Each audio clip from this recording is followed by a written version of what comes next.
और अभी अभी हमने गुरु तेग बहादुर के 350वां बलिदान दिवस भी मनाया और आज हम वंदे मातरम की 150 वर्ष निमित्त सदन की एक सामूहिक ऊर्जा को उसकी अनुभूति करने का प्रयास कर रहे हैं। वंदे मातरम 150 वर्ष की यात्रा अनेक पड़ावों से गुजरी है, लेकिन आदरणीय अध्यक्ष जी, वंदे मातरम का जब 50 वर्ष हुए तब देश गुलामी में जीने के लिए मजबूर था और वंदे मातरम के 100 साल हुए तब देश आपातकाल की जंजीरों में जकड़ा हुआ था।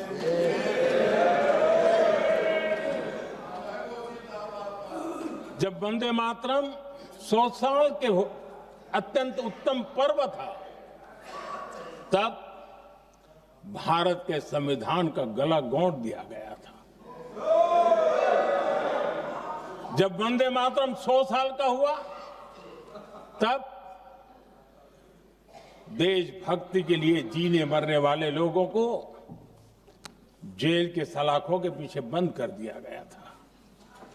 जिस वंदे मातरम के गीत ने देश को आजादी की ऊर्जा दी थी, उसके जब 100 साल हुए तो दुर्भाग्य से एक काला कालखंड हमारे इतिहास में उजागर हो गया। हम लोकतंत्र के गिरोह में थे।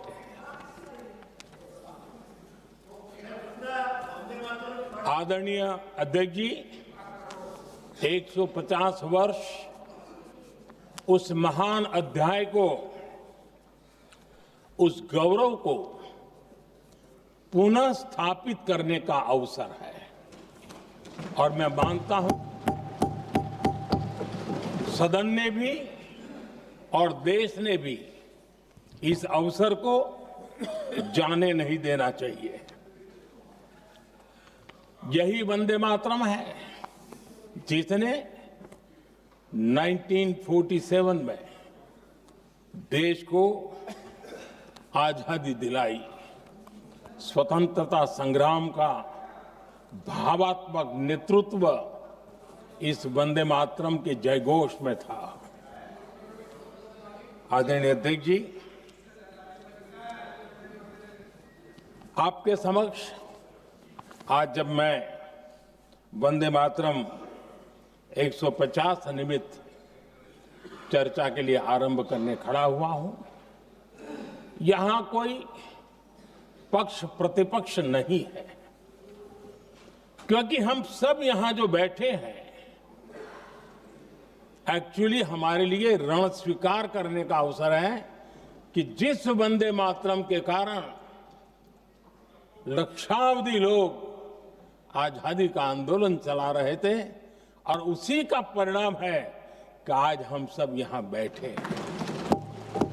और इसलिए हम सभी सांसदों के लिए, हम सभी जनप्रतिनिधियों के लिए वंदे मातरम के रण स्वीकार करने का ये पावन पर्व है।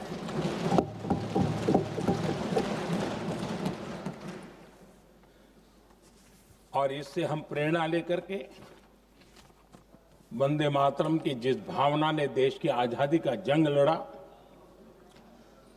उत्तर दक्षिण पूर्व पश्चिम पूरा देश एक स्वर से वंदे मातरम बोल के आगे बढ़ा। फिर से एक बार अवसर है कि आओ हम सब मिल के चले, देश को साथ लेके चले। आजादी के दीवानों ने जो सपने देखे थे, उन सपनों को पूरा करने के लिए वंदे मातरम 150 हम सबकी प्रेरणा बने, हम सबकी ऊर्जा बने और देश आत्मनिर्भर बने। 2047 में विकसित भारत बना करके हम रहे, इस संकल्प को दोहराने के लिए ये वंदे मातरम हमारे लिए एक बहुत बड़ा अवसर है। आदरणीय अध्यक्ष जी, दादा, तबीयत तो ठीक है ना? नहीं, कभी कभी इस उम्र में हो जाता है। आदरणीय अध्यक्ष जी, वंदे मातरम की इस यात्रा की शुरुआत बंकिम चंद्र जी ने 1875 में की थी और गीत ऐसे समय लिखा गया था जब 1857 के स्वातंत्र संग्राम के बाद अंग्रेज सल्तनत बौखलाई हुई थी, भारत पर भांति भांति के दबाव डाल रही थी, भांति भांति के जुल्म कर रही थी और भारत के लोगों को मजबूर किया जा रहा था अंग्रेजों के द्वारा।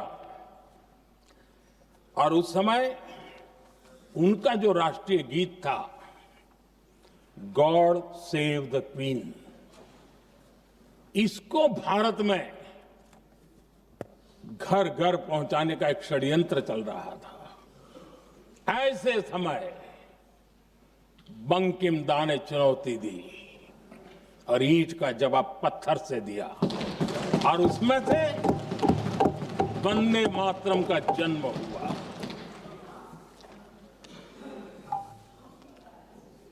इसके कुछ वर्ष बाद 1882 में जब उन्होंने आनंद मठ लिखा तो इस गीत का उसमें समावेश किया गया। आदरणीय अध्यक्ष जी, वंदे मातरम ने उस विचार को पुनर्जीवित किया था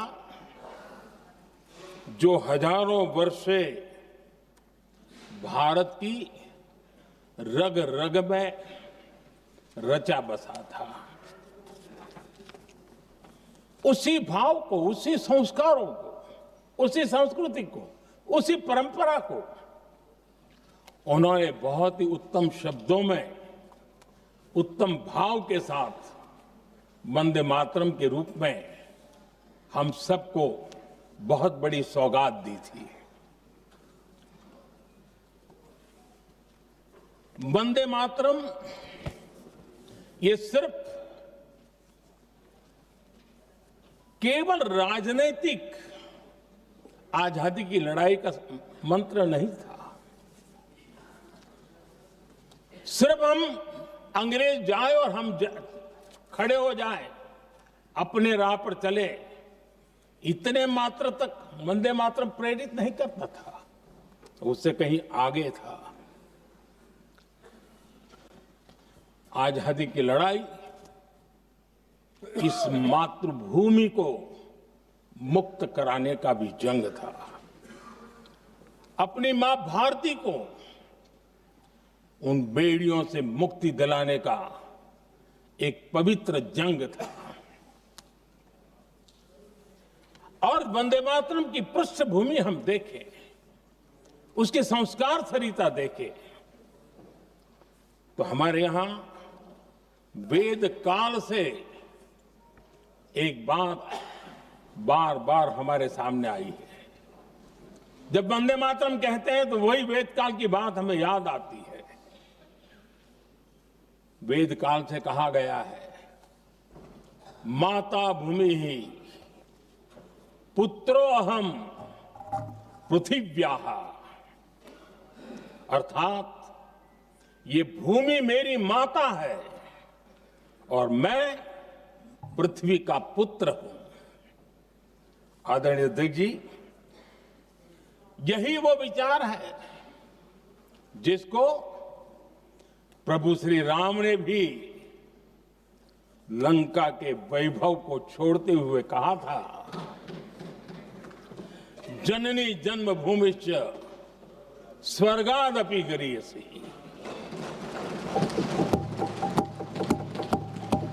वंदे मातरम यही महान सांस्कृतिक परंपरा का एक आधुनिक अवतार है। आदरणीय अध्यक्ष जी, बंकिम दा ने जब वंदे मातरम की रचना की तो स्वाभाविक ही वो स्वतंत्रता आंदोलन का स्वर बन गया। पूरब से पश्चिम, उत्तर से दक्षिण, वंदे मातरम हर भारतीय का संकल्प बन गया। इसलिए वंदे मातरम की स्तुति में लिखा गया था, मातृभूमि स्वतंत्रता की वेदिका पर मदोमय।